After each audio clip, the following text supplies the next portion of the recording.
So let's come back again. When the Mercury comes into the ninth house, what does the ninth house means? Ninth house is the house of your dharma, your karma. Sorry, not the karma.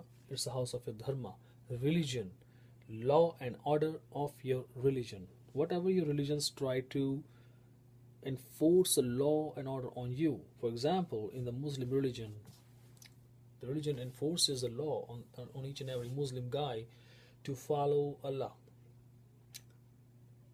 to cover the face of the ladies with burqa and other things, similar things. They cannot um, go for the waxing and threading or cleaning their body, going to a salon because they don't want to show up their body in front of anybody. So that's how the Muslim culture is. Just an example giving to you. There are similar things you find in the other religions also, in the Hindu religion, in all other different kind of religions. So this house, that's why is called the house of law of religion. Okay, when the Mercury is present here, Mercury is also called stubbornness. I didn't mention you here in the beginning, but the Mercury is also called stubbornness. The person will be stubborn, and if there is any slow planet sitting with it, like Saturn, like some other slow planet, will make the person more stubborn. Or if the Sun is present, then even more stubborn, because Sun is ego, king is stubborn.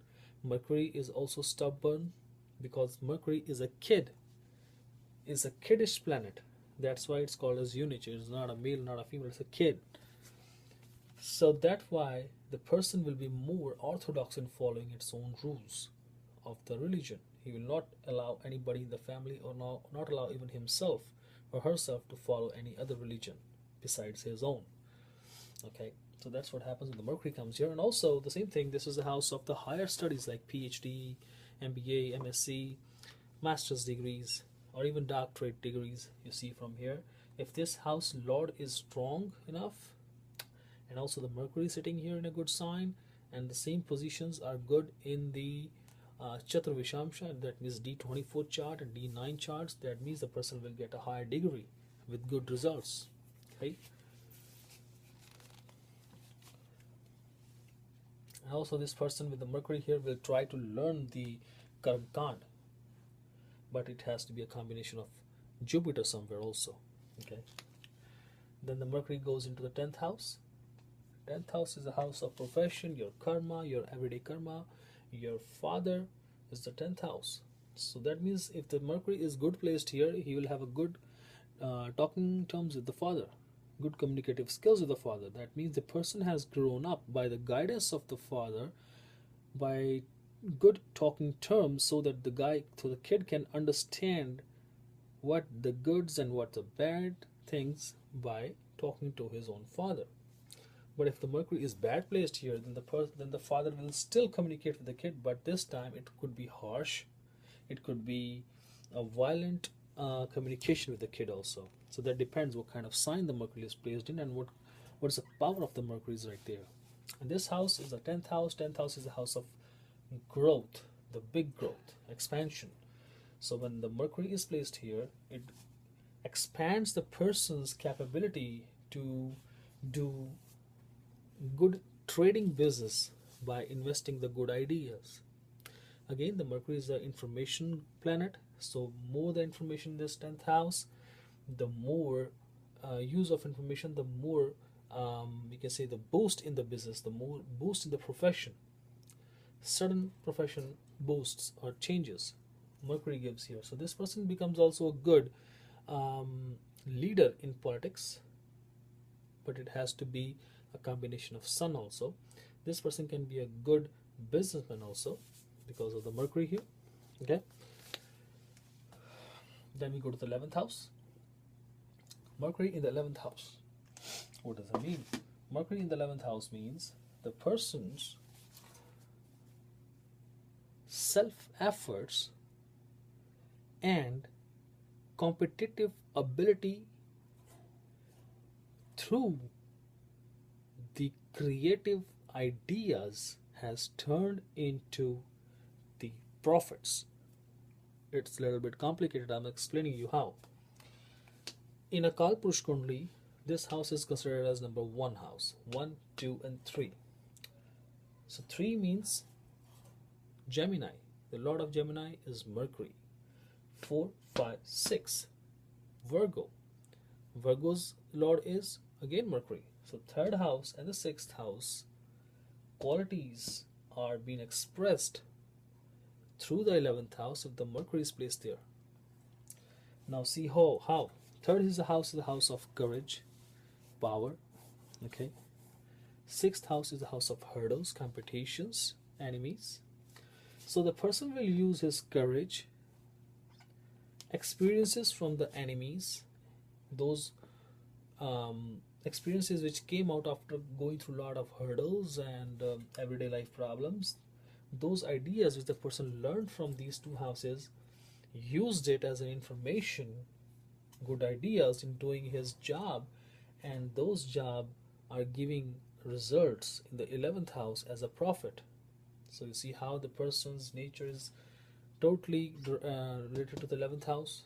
In this case, that's how you read a chart. So this is the 11th house. It's a house of your elder brothers and sisters also. Okay, when the Mercury is placed there, you're more communicative with your elder brothers and sisters. You talk to each other too much. The planet is good placed, good communication. Bad placed, bad communication.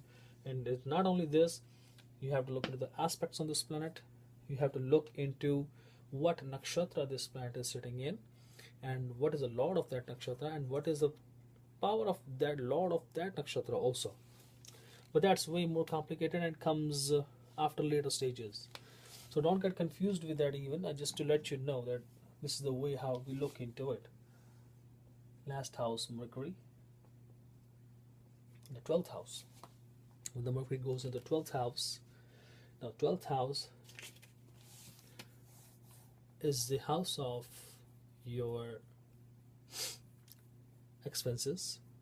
It's the house of your bed pleasure. It's the house of your last journey, your moksha house. So Mercury, when placed here, makes a person curious to know about that how to get the moksha. The person will be always trying to find through the different sources that, hey, listen, how can I get a moksha? How can I free my soul from here in this world? At the same time, if the planet is good placed in a good sign, then the person will really get good knowledge to meditate or to how to get a moksha, and also good way of expenses. That person will spend in a nice way, in a right way. But if it is badly placed, it's going to ruin all the money of the person. Really, the expenses will be more than what he makes. Okay, this house is also being a 12th house. In my analysis, I have found that Mercury, if ill placed in this house, in the 12th house, makes a person like putting a finger in every cake. That means curiosity, because of the curiosity of the Mercury, which is now on the negative side because of the bad placement of Mercury, drives a person to get into a situation where the other people are talking something and he's getting into that situation and trying to present himself, his ideas, without asking, without of any reason, and is getting into trouble. So that's what happens when the Mercury is here in the bad signs. But good signs, as I told you, towards the good expenses, trying to learn the curiosity, because of the curiosity, trying to learn about the moksha and all that stuff and meditation things. So this is about the Mercury. So try these things on your birth charts. You will find a lot more about it when you really apply the Mercury in these areas of your life. Okay. So next topic, in the next chapter, I'll be covering. We did so far Sun, Moon, Mars, and Mercury today. And the next I will do is Venus. Okay. Till then, see ya. Bye bye.